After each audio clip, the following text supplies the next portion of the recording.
Hello. I want to talk about not registering your baby's birth because a lot of people have been asking me about this and they said I haven't mentioned it in my book. If you haven't got this book, you should get this book. If you're planning to free birth or you're planning to go against medical advice, you need this book. Let me explain the reason why I haven't included not registering a birth in that book.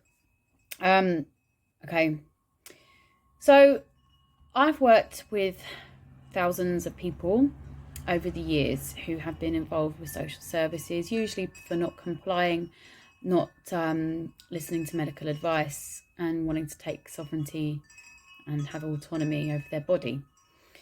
I'm fully in support of this, and I think people should be able to choose whatever they want and to deliver their babies however they like, as long as they have an informed decision to make. Now, not registering. I know it's possible to not register and stay off the radar and you'll be fine. You can ignore the letters. And I know a lot of people know about common law.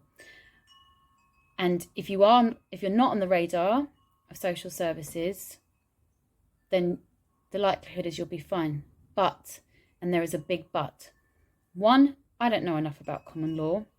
I know about birth. I know about human rights in birth. Two, the very severe cases I've seen where babies have been removed from their family, the final nail in the coffin was the fact that they refused to register their baby. Now you can say, oh, but that's not common law, blah, blah, blah. Let me tell you this. Family courts don't give a shit. They don't care about common law. It's not like you can sit there and go, I'm going to bring my next witness. It doesn't work like that. So if you're already on their radar and they've got little black marks against you for being non-compliant, and then your birth, and then, I don't know, maybe you're not a consumerist, you haven't got loads of stuff for your baby, like a cot, and you want a bed share, they don't like that. It's just going to add weight to their argument. And not registering your baby does not mean they can't remove your children. I can't stress that enough. The law doesn't care. You can fight on retrospect if you want, but I'm just here to say I'm not here to give advice on that because it's dangerous territory. You should be able to do whatever you want. If you don't want to register, don't register, but I'm not going to sit here and give you information because I have seen some heartbreaking cases on the back of that.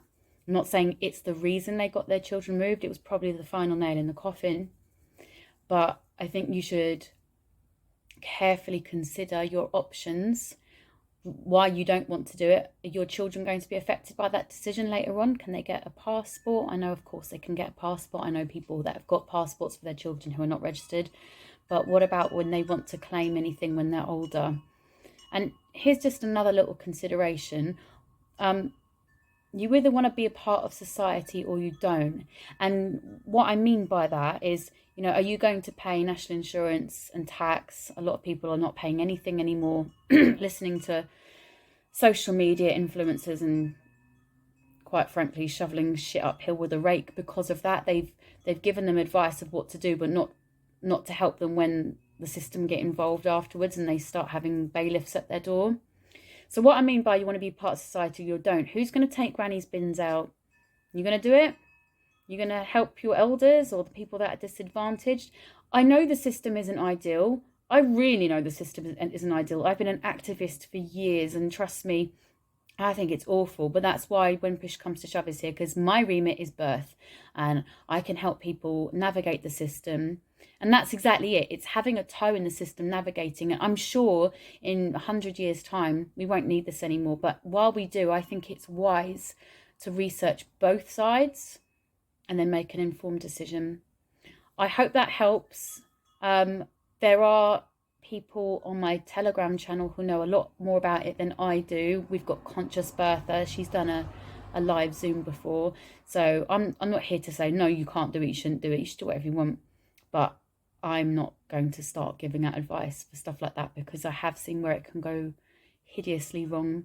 But I've also seen people do it successfully. So, but my remit is birth. Please buy this book. You're going to avoid a multitude of problems by getting this book. It just tells you how to navigate the system if social services have been called and how to avoid them altogether. Hope you all have a wonderful day.